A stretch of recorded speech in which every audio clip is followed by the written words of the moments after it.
The lost black boxes of 9/11s, the silence no one could explain. On the morning of September 11, 2001, the sky over New York was clear, blue, serene, almost too beautiful. But within minutes, that sky would become the stage for an unprecedented tragedy. 2 commercial airliners would be turned into weapons, and the entire world would watch, live. A scene that would redefine modern history. When the Twin Towers collapsed, it wasn't just buildings that fell. It was certainty, it was truth, it was lives. And among the ashes, there was something everyone expected to find but never did. The black boxes of the planes that struck the World Trade Center, objects designed to withstand fire, impact, and time. But somehow, they vanished. Every commercial aircraft carries 2 crucial devices inside: the flight data recorder, which captures all flight parameters, and the cockpit voice recorder, which records everything said in the cockpit. These 2 devices are known as the black boxers, though in reality, they're bright orange, designed to be easily spotted among debris. They are the witnesses that never sleep. Every second, every word, every move of the pilots is recorded, preserved, and in the event of disaster, they are the first thing investigators look for. But in 2001, on the day the world changed, those witnesses disappeared without a trace. And to this day, no one has been able to fully explain why. Right after the towers collapsed, the search began. Teams from the FAA, NTSB, FBI, and the New York Fire Department joined forces to look for any trace of the planes. Among tons of rubble, molten metal, and toxic smoke, every sound, every signal, was a clue. And then, about a week later, something was detected: an intermittent signal, a faint electronic ping, the signature sound black boxers emit to aid their recovery. For a few days, investigators believed they were close. Search efforts intensified, especially near WTC Building 5, where detection equipment indicated an active signal, but the city was still burning. And amid the heat, the risk of collapse, and total chaos, the sound vanished, along with all hope of finding them. Experts knew the impacts were catastrophic. American Airlines Flight 11 struck the North Tower at over 700 kilometers per hour. United Airlines Flight 175 hit the South Tower minutes later, even faster. Each aircraft carried nearly 38,000 liters of jet fuel. The collisions triggered explosions equivalent to several tons of TNT. The fire melted steel, consumed entire floors, and turned downtown Manhattan into an inferno. When the towers fell, the debris compressed what was left of the planes into an incandescent mass. The black boxes, typically located in the tail section, were buried beneath layers of superheated concrete and metal. Official readings later showed the temperature under the rubble exceeded 10 degrees Celsius, and stayed that way for days. At that heat, even reinforced materials began to fail. Still, investigators didn't give up. For weeks, firefighters, experts, and volunteers worked tirelessly. They walked over mountains of debris, guided by detectors and hope. Each time the faint ping was heard, they rushed, only to discover minutes later that it was interference or a false echo. The New York State Emergency Management Office even officially reported detecting a signal consistent with that of a black box, but confirmation never came.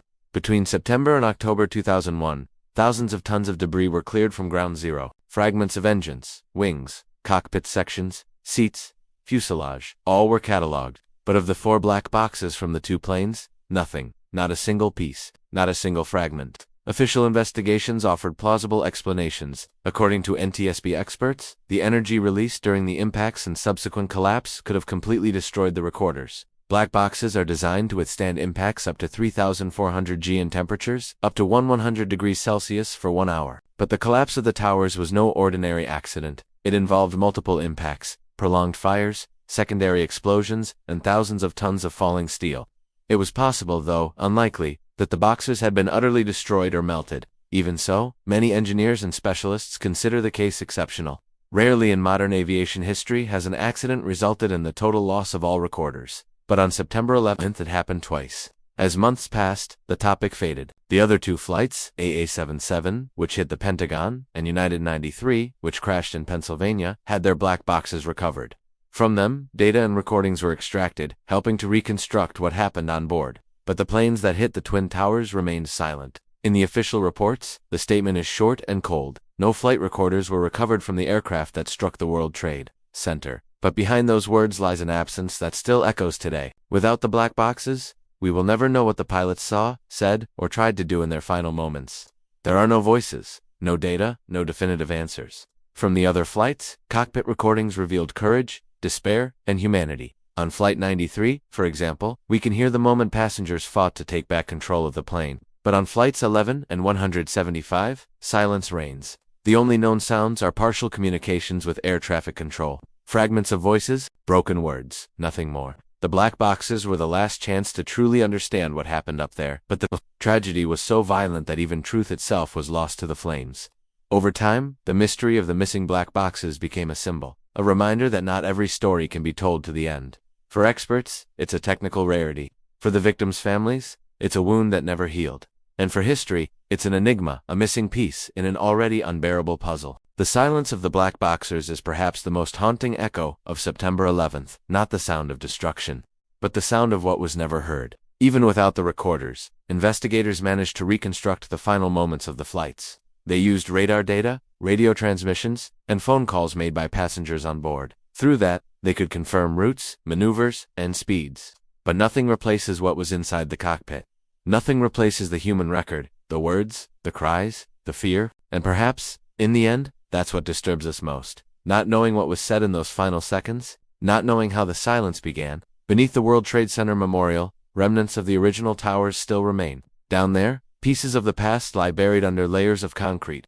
No one knows for sure if the black boxes are among them. Some believe they are. Others say the fire and collapse destroyed them completely. But as long as the mystery remains, the story continues to echo. That faint electronic ping, which may or may not have existed, has become a symbol of something greater, the human search for truth. Even when it lies buried under tons of ash, New York rebuilt itself. Ground Zero became a memorial, and among the waters that flow through its fountains, there is silence. A silence that speaks, a silence that remembers, a silence that asks, every day, what happened to the black boxes?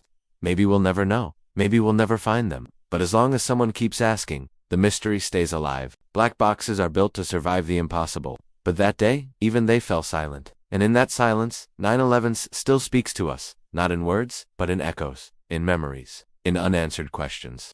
The mystery of the lost black boxes is more than a story about technology. It's a story about memory, about what the fire could not destroy, the human need to understand. If you've made it this far, leave a like to help this channel continue revealing real stories that time tried to erase. Subscribe, turn on notifications, and never forget, some secrets aren't buried with time. They're just waiting to be heard.